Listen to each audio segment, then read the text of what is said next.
Siapa di sini yang rajin membaca? Tadi malam ada membaca? Ya, ada ya. Jangan menipu diri sendiri ya.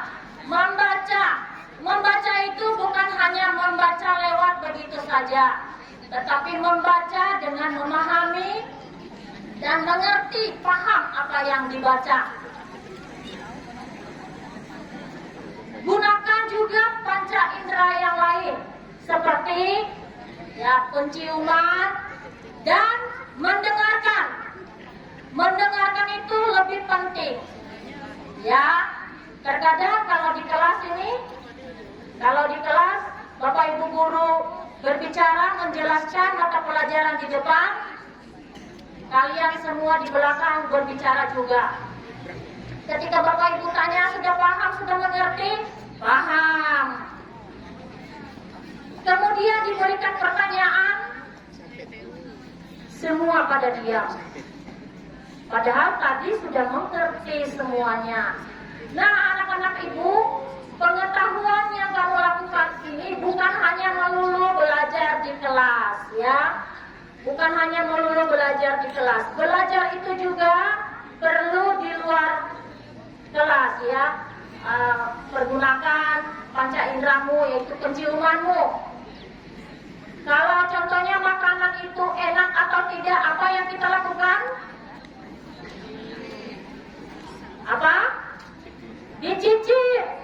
Ya, setelah kita mencicipinya, baru kita tahu makanan ini enak, manis, pahit, asam, pedas, dan lain sebagainya. Baru kita bisa menyampaikan ke orang lain.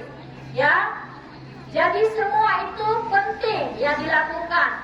Semua harus belajar. Bukan hanya belajar menulis dan membaca, tetapi belajar memahami pribadi satu dengan yang lain. Ketika bertemu, bagaimana harus belajar dengan orang lain, apa yang harus kamu pelajari dengan lingkungan, dengan yang lain, sehingga bisa bermanfaat untuk dirimu. Yang jelasnya bermanfaat dalam hal-hal yang positif. Ya, ada juga ilmu-ilmu yang membuat yang berdampak negatif dalam dirimu, sehingga semangat untuk belajarmu akan turun. Nah, yang kedua, keterampilan. Setelah tadi punya pengetahuan, maka kita akan memiliki level yang lebih tinggi, yaitu keterampilan. Nah, anak-anak, keterampilan yang harus dimiliki itu ada 3. Ya, ada 3, yaitu hard skill, life skill, dan soft skill. Nah, ibu kurang mengerti apa artinya ini, nanti bisa ditanya kepada guru bahasa Inggrisnya.